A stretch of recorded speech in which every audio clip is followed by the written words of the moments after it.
Last time हमने ये शुरू किया हुआ था, अभी इसका एक लेक्चर हुआ था standard method and quality assurance का। तो उसके चार हुए थे, तो मैं ये चाह रहा था कि चलें इसको भी एक थोड़े से एक दो इसके करके टॉपिक को कंप्लीट करके जो हमने शुरू किया हुआ था, तो फिर हम दोबारा उसको करेंगे। क्योंकि वैसे तो टाइम टेबल में आज दूसरा था लेक्चर, लेकिन बहरहाल जाहिर है हम अपनी उस पे कन्वीनियंस पे इसको दोनों को इकट्ठे साथ लेके चलते रहेंगे, जैसे जैसे जैसे भी पॉसिबल हुआ। सही है। लास्ट टाइम हमने जो डिस्कस किया था, how to develop a method, ठीक है। दो तीन पॉइंट डिस्कस हुए थे कि अगर हमें एक नया मेथड डेवलप करना पड़ जाता है तो हम उसको कैसे करते हैं, ठीक है।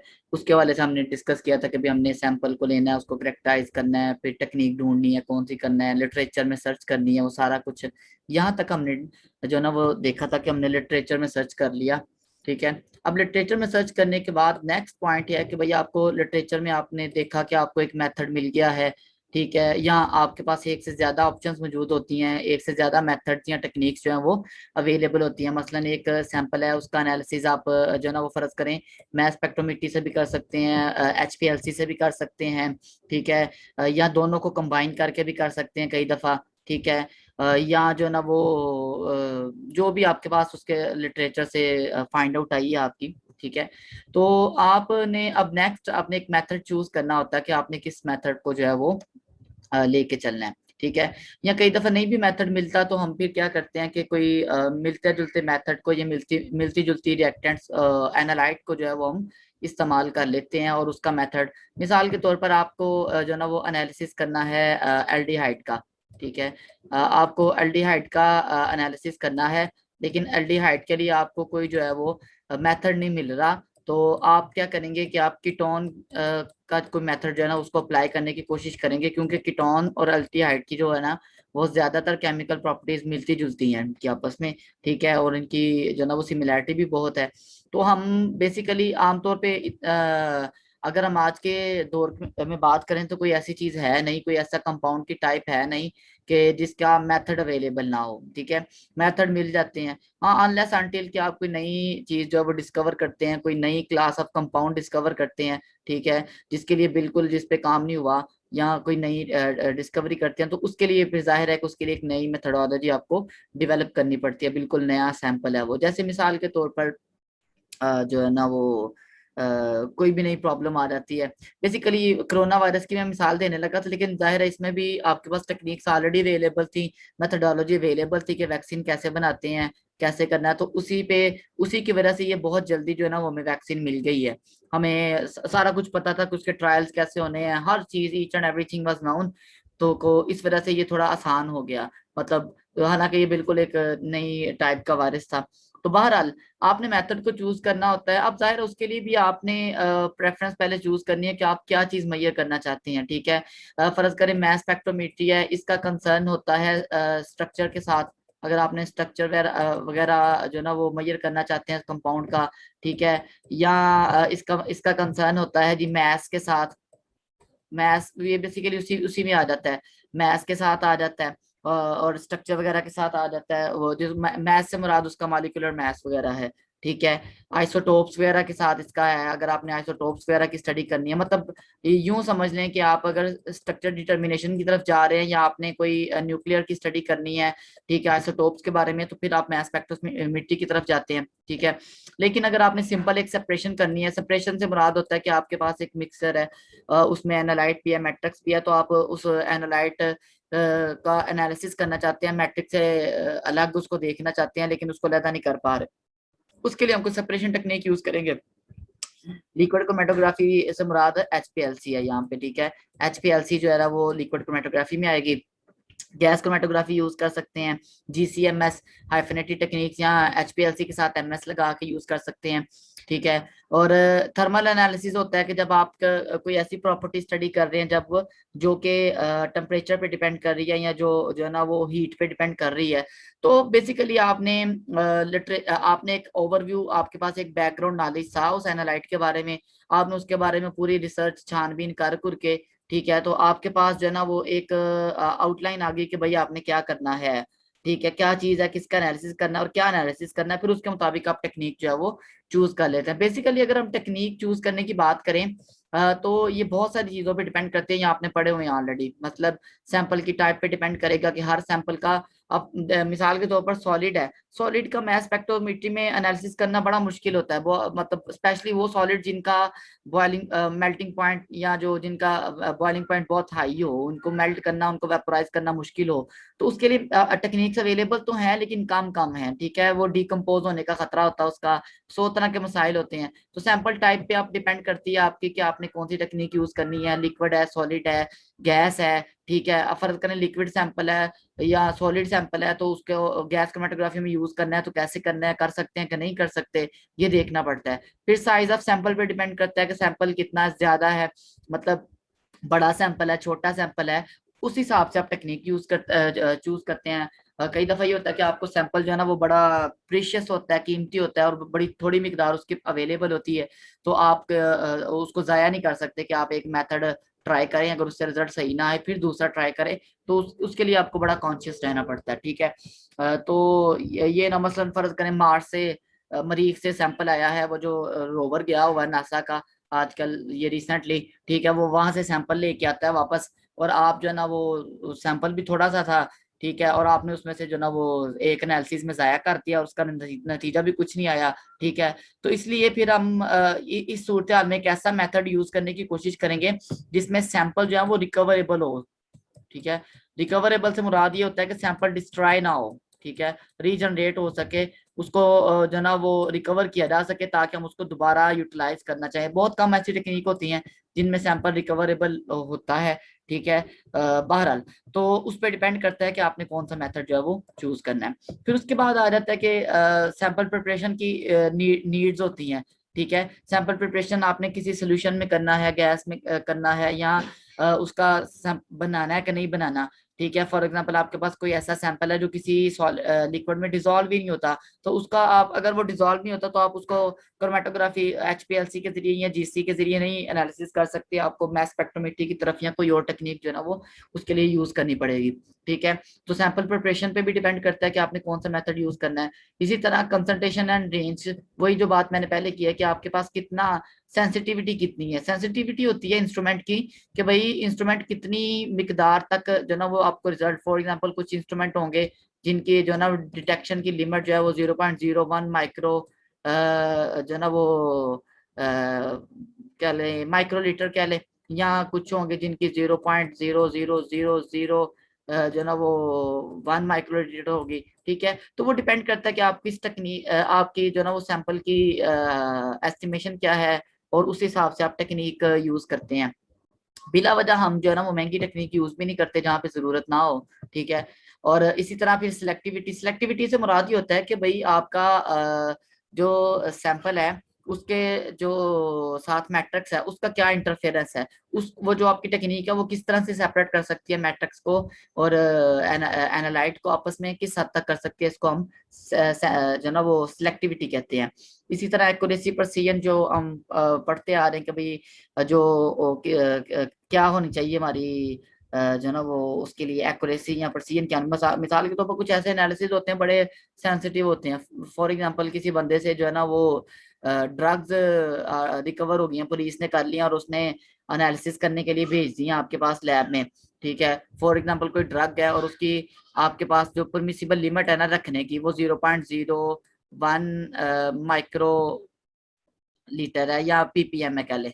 ठीक है, इतनी इस मिकदार तक आप उसको यूज कर सकते हैं, इससे ज्यादा नहीं यूज कर सकते। अब ये इतनी छोटी मिकदार है कि अगर आप रिजल्ट 0. जो ना वो 0.1 की बजाय जो ना वो थोड़ा सा भी ज्यादा दे देते हैं, 0.2 दे देते हैं फर्ज करें, अब आपके लिए तो वो इतना ज्यादा फर्क नहीं आया, लेकिन वो बंदा जो ना वो चाहे बेचारा जेल में सड़ता रहे इस खराब रिजल्ट की वजह से।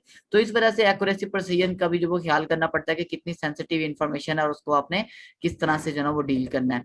ठीक है, इसी तरह टूल्स इंस्ट्रूमेंट अवेलेबल, ये सबसे बड़ी चीज पहले सबसे यही आनी चाहिए कि हमारे पास अवेलेबल क्या क्या है। अगर हमारे पास हो ही एक चीज तो हम फिर बाकी तो हमारे पास ऑप्शन ही नहीं ना रहती, फिर हमने वही सैंपल पकड़ना जो हम उस इंस्ट्रूमेंट से अवेलेबल कर ले, बाकी ये सारी चीजें फिर जो है ना वो क्रॉस लग जाता है क्योंकि आपके पास इंस्ट्रूमेंट ही एक है, ठीक है।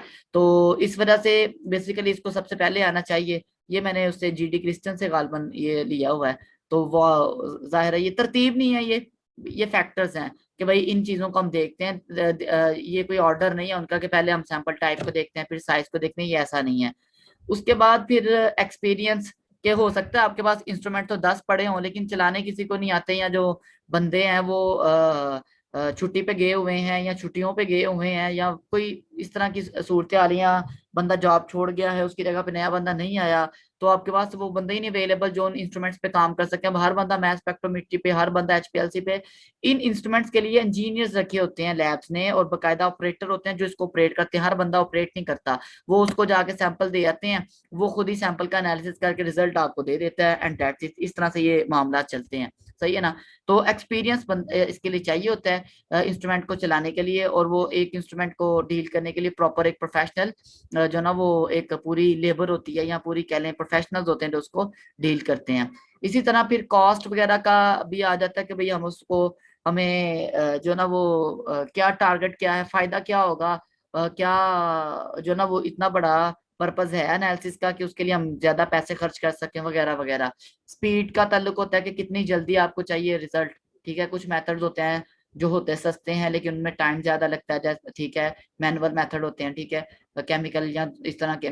तो ये सारी चीजें जो है ना वो हमने देखनी होती है। बाकी कुछ बाय द वे चीजें आ जाती हैं, ऑटोमेटेड होना चाहिए ये नहीं, ठीक है, उसका मेथड अवेलेबल है कि नहीं, या स्टैंडर्ड मेथड, वो हम आगे पढ़ेंगे स्टैंडर्ड मेथड क्या होता है। तो बेसिकली मकसद ये है कि आप इन सारी चीजों को जेहन में रखते हैं एक मेथड को चूज करते वक्त, और फिर आप एक मेथड जो है वो चूज करते हैं, ठीक है। अब मेथड आपने चूज कर लिया, उसके बाद नेक्स्ट स्टेप आ जाता है ऑप्टिमाइजिंग द मेथड।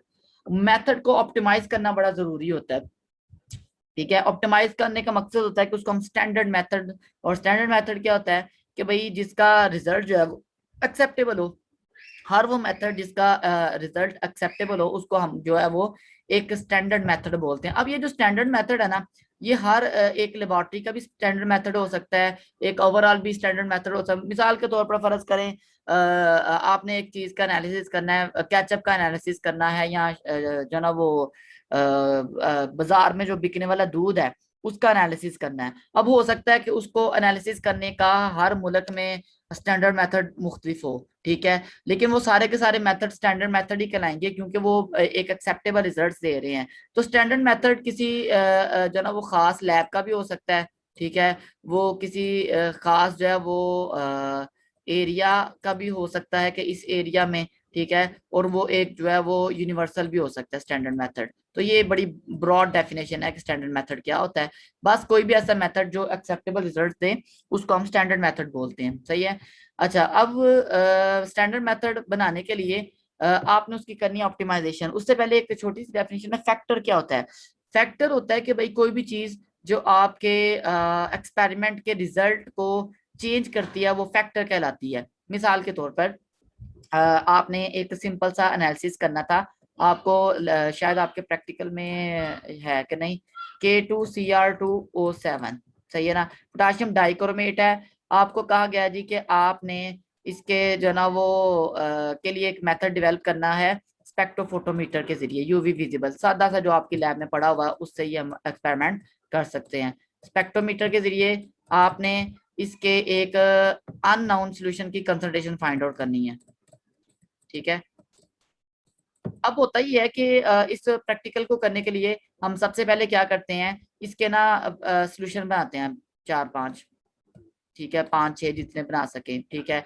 एक की परसेंटेज फर्ज करें, अब हमें अगर अंदाजा है जो हमने पीछे सारे स्टेप किए हुए हैं कि वो जो कंसंट्रेशन अननोन है ना वो तकरीबन 0.01 से लेके 0.02 के दरमियान है, परसेंटेज कह लें या इसको आप पीपीएम कह लें, ठीक है, या कोई भी इसको यूनिट को नाम दे लें, ठीक है।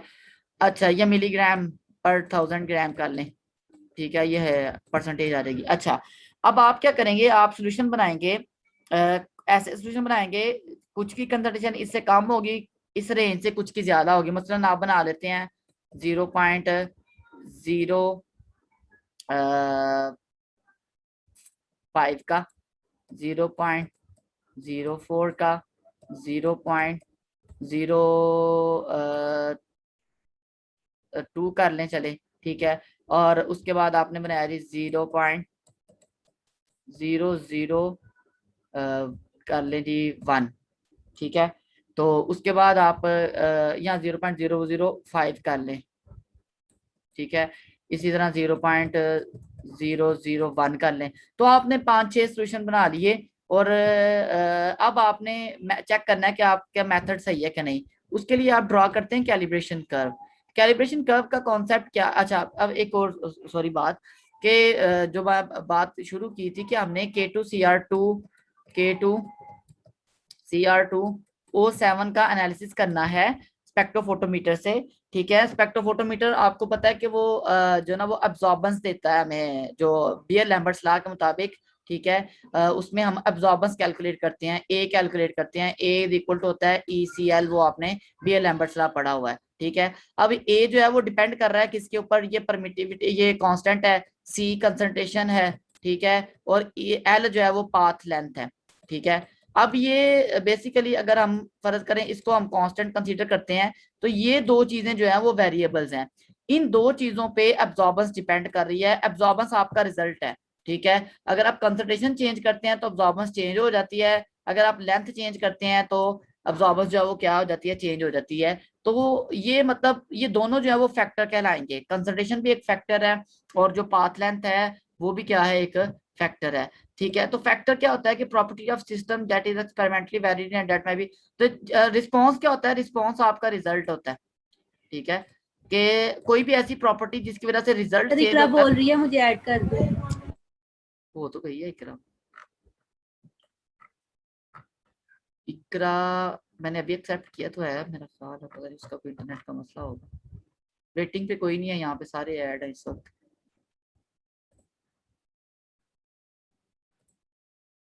अच्छा जी, तो मैं ये कह रहा हूँ कि भाई फैक्टर कोई भी ऐसी चीज जो किसी एक्सपेरिमेंट के अंदर उसके रिजल्ट को अफेक्ट करे, उसको हम फैक्टर बोलते हैं, ठीक है। चाहे वो कंसंट्रेशन हो, चाहे वो पीएच हो, चाहे वो जो है ना वो सोल्यूशन सॉल्वेंट हो, कोई भी चीज है वो फैक्टर है, ठीक है। अब कैलिब्रेशन क्या चीज है, कैलिब्रेशन में हम क्या करते हैं कि फर्ज करें हम कंसंट्रेशन को चेक करना चाह रहे हैं कि कंसंट्रेशन चेंज करने से एब्जॉर्बेंस कितनी चेंज होती है, ठीक है। तो मैंने आपको बताया कि आपने ना 6 सोल्यूशन बना लिए थे, 1 2 3 4 5 6 मुख्तलिफ, 1 2 3 4 5, ठीक है।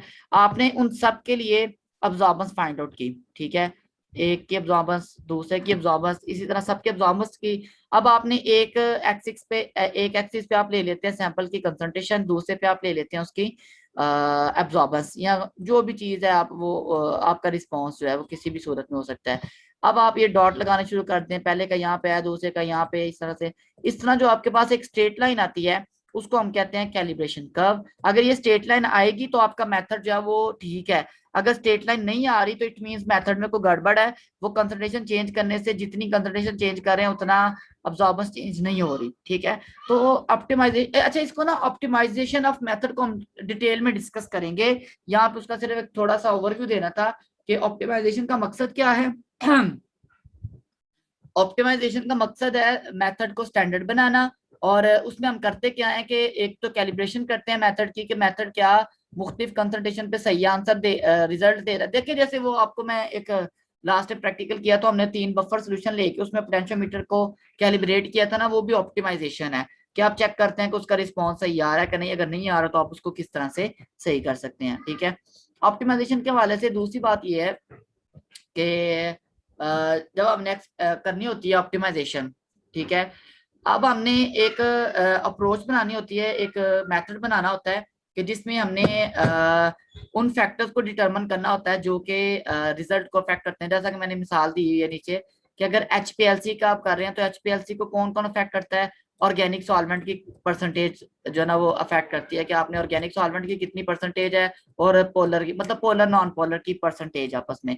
पीएच क्या है वो HPLC को अफेक्ट करती है, फ्लो रेट अफेक्ट करता है, टेम्परेचर अफेक्ट करता है, वेवलेंथ, वेवलेंथ आपका जो डिटेक्टर होता है उसकी वेवलेंथ की बात हो रही है, कॉलम एज कितना पुराना कॉलम है। तो इन सारी चीजों पे HPLC के रिजल्ट जो है वो डिपेंड करते हैं, और भी बहुत सारी चीजें हैं।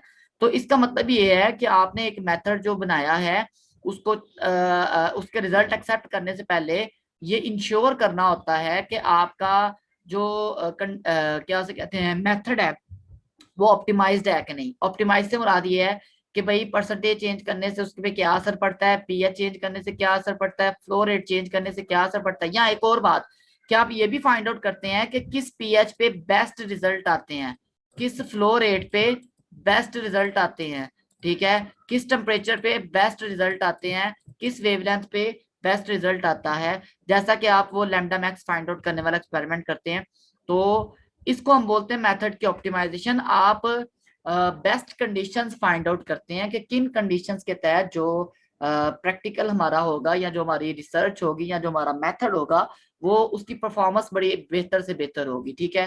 तो कुछ एग्जांपल यहाँ पे एमएस मैस स्पेक्ट्रोमीटर की कंडीशंस क्या क्या अफेक्ट करती हैं, आयनाइजेशन कंडीशन अफेक्ट करती हैं कि आपने किस तरह से आयनाइजेशन की है, केमिकल आयनाइजेशन की है या आपने जो ना वो इलेक्ट्रॉनिक आयनाइजेशन की है जैसे, ठीक है। और इसी तरह मैथ सेपरेशन कंडीशंस उसको अफेक्ट करती हैं, स्ट्रक्चर अफेक्ट करता है वगैरह वगैरह। इसी तरह सैंपल प्रिपरेशन भी अफेक्ट कर सकती है कि उसमें वही अगेन बात के सॉल्वेंट कौन सा लिया है, पीएच क्या है, आपने कितना उसको शेक किया है कितना नहीं किया, सैंपल का साइज क्या है, सैंपल की एज क्या है, पड़ा कितने दिन हो गए उसको पड़े हुए, ठीक है। तो ये सारी वो फैक्टर्स हैं जो कि रिजल्ट्स को चेंज करते हैं। तो इसको रिजल्ट को चेंज करते हैं, तो इस वजह से हमें जब कोई मेथड यूज करते हैं तो हमने उसकी ऑप्टिमाइज्ड कंडीशंस यूज करनी होती हैं। ऑप्टिमाइज्ड कंडीशन से मुराद होता है कि गिवन कंडीशन कि किस टेम्परेचर पे उसको करवाना है, सॉल्वेंट कौन सा लेना है, पीएच क्या रखनी है, कितनी देर उसको शेक करना है, कितनी देर उसको फ्रिज में रखना है कि नहीं रखना, ठंडा करना है या नहीं करना, वो सारी कंडीशन जो है फाइंड आउट करना, इसको हम बोलते हैं ऑप्टिमाइजेशन, ठीक है जी। यहाँ तक कोई मसला हो, कोई पल्ले पड़ी हो बात तो। अच्छा, उसके बाद नेक्स्ट आ जाता है जी वेरिफिकेशन, ठीक है। तो वेरीफाई करना जरूरी होता है कि भाई जब कोई आप करेंगे एक्सपेरिमेंट तो उसका जो रिजल्ट आएगा वो उसी से मिलती जुलती बात है, ठीक है, कि रिजल्ट की क्वालिटी क्या होगी, ठीक है ना। बाज दफा ये होता है कि भाई आपके पास जो ना वो दो डिफरेंट मेथड अवेलेबल होते हैं, तो आप दोनों से एक्सपेरिमेंट करते हैं, या एक आपके पास पहले से स्टैंडर्ड मेथड था, आप एक नया मेथड बनाने की कोशिश कर रहे हैं जो ज्यादा आसान है, जिसपे कम टाइम लगता है, जिसपे कॉस्ट कम आती है। लेकिन अगर उस मेथड का जो रिजल्ट्स हैं वो इतने वेरिएबल ही नहीं है, वो इतने वैल्यूएबल नहीं है, मतलब वो ऑथेंटिक नहीं है, उतनी उनकी क्वालिटी इतनी अच्छी नहीं है, उनके अंदर प्रिसीजन बड़ी कम है, उनके अंदर एक्यूरेसी बड़ी कम है, तो वो इट मीन्स वो इतना अच्छा मेथड नहीं है। तो वेरिफिकेशन करने के भी हमारे पास स्टेप हैं, ये भी हम डिटेल में आगे हम पढ़ेंगे क्या होते हैं। सिंगल ऑपरेटर करेक्टरिस्टिक्स को हम वेरीफाई करते हैं। ये सिंगल ऑपरेटर करेक्टरिस्टिक्स होती हैं जैसे जो ना वो एक्यूरेसी है, प्रिसीजन है उसकी, ठीक है, उसकी जो ना वो वेरिएंस है, उसकी स्टैंडर्ड एविएशन है, ये सारी चीजें उसमें सिंगल ऑपरेटर करेक्टरिस्टिक्स में आ जाती हैं, हम डिटेल में पढ़ेंगे।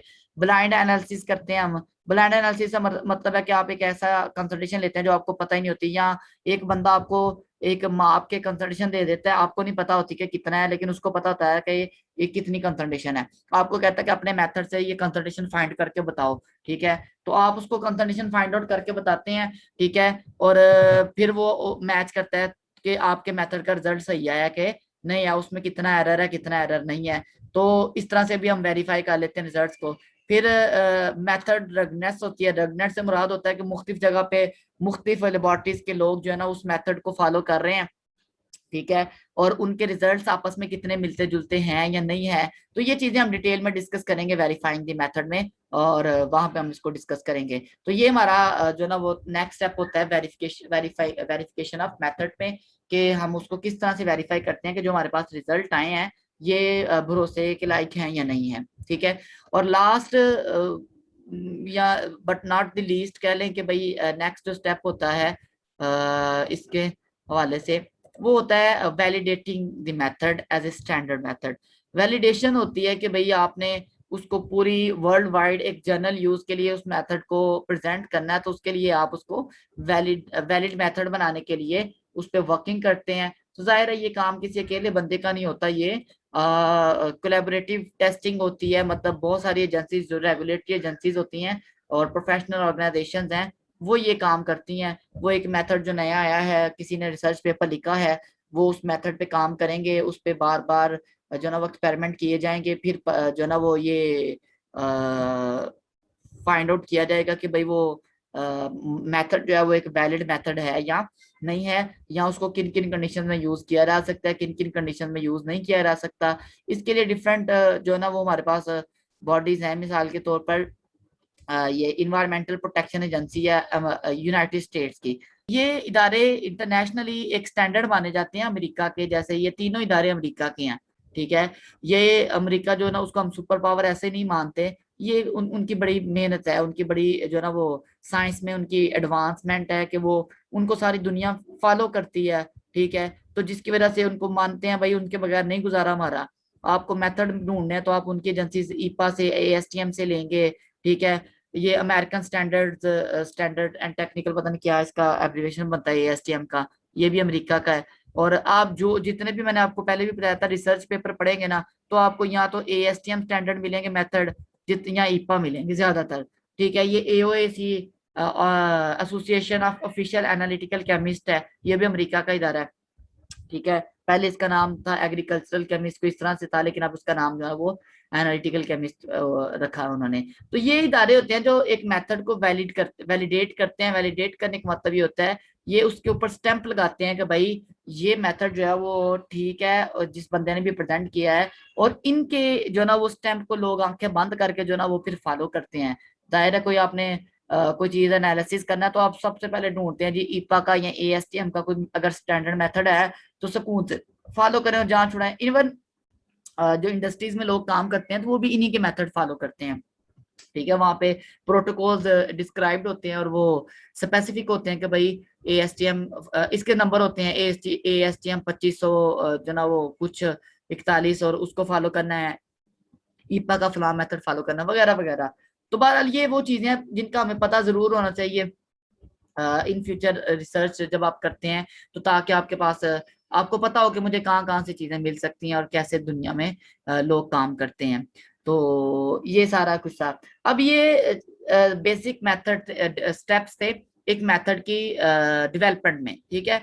इसके अलावा भी आप बहुत सारे स्टेप जो है ना वो बना सकते हैं। मसलन डॉक्यूमेंटेशन का एक बड़ा रोल होता है, ठीक है। डॉक्यूमेंटेशन आप करते हैं, ये हमने पहले बात की हुई है लेबोरेटरी में भी, नोटबुक के वाले से भी, कि जब भी आप कोई एक्सपेरिमेंटल वर्क करते हैं, कोई रिसर्च वर्क करते हैं, तो आप उसको डॉक्यूमेंट जरूर करते हैं। हर चीज को आप लिखते जाते हैं, कंसंट्रेशंस को, सॉल्वेंट को, कंडीशंस को, टेम्परेचर को, पीएच को, ईच एंड एवरीथिंग। इतनी देर के लिए इसको ये किया था, इतनी देर के लिए ये किया था, ये वाला सोल्यूशन यूज किया था, इतनी मोलैरिटी थी, इतनी कंसंट्रेशन थी, वगैरह वगैरह।